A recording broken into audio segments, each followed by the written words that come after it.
बिस्मिल्लाहिर्रहमानिर्रहीम। आज का जो हमारा टॉपिक है जी, ये सवाल नंबर 5 है मैथ यूज़र 9th एडिशन का, और ये पेपर में भी आया हुआ है 2020 के। यहाँ पे ये सवाल नंबर 3 दिया गया है जी। इसमें वो कहता था production control department of Lauren chemical incorporation reported the following production data for department 2, यानी कि सेकंड डिपार्टमेंट है। इसी तरह ट्रांसफ़र इन फ्राम डिपार्टमेंट 1 55,000 लीटर। यहाँ पे ये भी लिख सकता है यूनिट रिसीव फ्राम डिपार्टमेंट 1, एक ही बात है। ट्रांसफ़र आउट टू डिपार्टमेंट 3, यानी कि unit completed and transfer out in department 2, और ये किसको ट्रांसफ़र हुए हैं 3 को।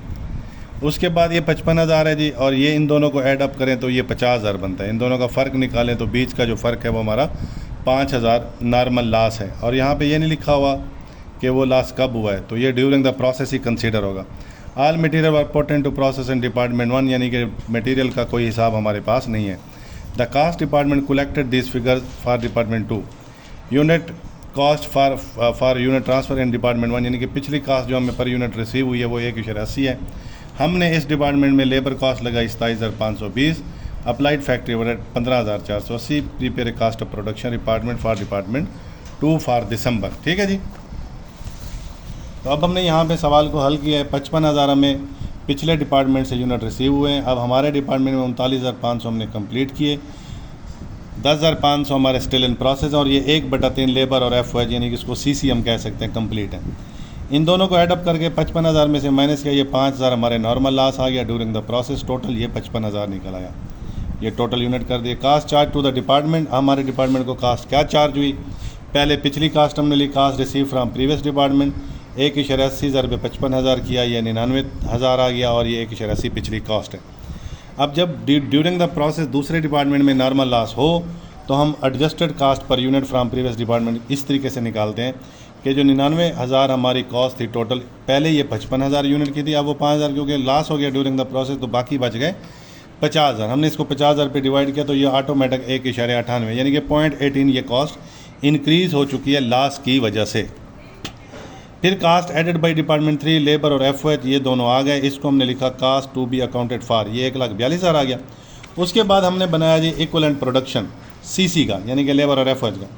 कंप्लीटेड यूनिट लिए और एंडिंग यूनिट का कंप्लीटेड पोर्शन लिया। कंप्लीटेड यूनिट 39,500, एंडिंग यूनिट थे 10,500, 1/3 कंप्लीट थे, एवरेज तो ये 3500 बनता है। Completed portion from ending unit दोनों को ऐड किया तो ये 43,000 बनता है। इसी तरह फिर हमने direct labour cost per unit निकाली, डायरेक्ट लेबर कॉस्ट और यूनिट जो कंप्लीट हुए। इसका मतलब इस डिपार्टमेंट में एवरेज कंप्लीट ये 43,000 है। इसका मतलब ये जो 27,520 है वो इतने यूनिट पर खर्च हुए, तो पर यूनिट 0.64 बनता है, यानी 0.64। इसी तरह FOH 15,480 थी, तो वो भी इतने ही यूनिट पर लगी है, तो इस पर डिवाइड किया वो 0.36 ये पर यूनिट कॉस्ट आ गई। वही कॉस्ट हमने उठा के यहाँ शिफ्ट कर दी और टोटल पर यूनिट कॉस्ट कर दी 2.98। अब कॉस्ट रिकॉन्सिलेशन हमने करनी है।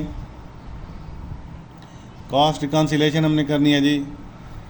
Cast accounted for as follows, यानी कि ये जो 1,42,000 कास्ट है, ये कास्ट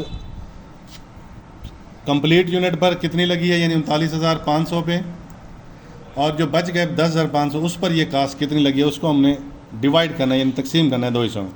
उसका तरीका फिर ये है कि कास्ट ऑफ यूनिट कंप्लीट है ट्रांसफर आउट पहले निकालेंगे। 39,500 यूनिट लिए और 2.98, इसमें आपकी प्रीवियस पर यूनिट भी शामिल होगी, करंट भी शामिल होगी, तो ये बन गया 1,17,710। फिर कास्ट ऑफ एंडिंग यूनिट पहले पिछली कास्ट लेंगे 10,500, वो तो वैसे 1.98 लगी है, बाकी 3500 यूनिट पर जो बाकी लगी है उसको हमने करंट कास्ट में लिया, तो ये 1.98 के साथ ज़र्ब किया तो 20,790 बना। फिर डायरेक्ट लेबर कॉस्ट के कितने यूनिट कंप्लीट थे 3500, जो कि हमने एंड इक्वलेंट प्रोडक्शन में से उठाना है। एंडिंग यूनिट का कंप्लीटेड पोर्शन उसको 0.64 के साथ ज़र्ब किया। इसी तरह ये भी 3500 है। FOH के इसको हमने 0.36 के साथ ज़र्ब किया, इनकी ये टोटल कॉस्ट निकाली, उन चारों को ऐड किया तो ये 1,42,000 इस 1,42,000 के साथ क्या कर चुका है, मैच कर चुका है, रिकॉन्साइल हो चुका है। तो सवाल इस तरह हमारा सही समझा जाता है।